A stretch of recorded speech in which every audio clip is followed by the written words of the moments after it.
Hello दोस्तों, आइए हम डायमेंशन का एक आसान तरीका बताते हैं। ये याद कीजिएगा, मास m टाइम्स टाइम t और t i बराबर इसमें हमें कितनी मिल रहा है? इसमें क्या है? l t - 2 फोर्स क्या है? m l t - 2। ठीक, एनर्जी क्या होता है? m l square minus t 2। ठीक, ये हमें ऐसा एक समझते हैं। प्रेशर प्रेशर का फॉर्मूला, प्रेशर क्या?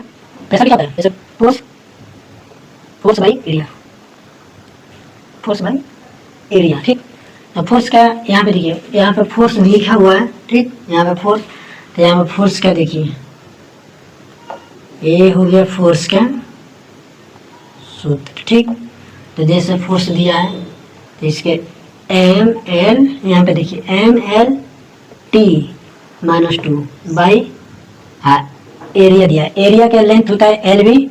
ठीक, एरिया भी होता है। ठीक, ऐसा ऐसा सुना दी, बता क्या? M L -1 T -2। ये आपका आंसर हो गया। इसमें ऑप्शन में देखिए क्या है, 1 नंबर है। आपको समझ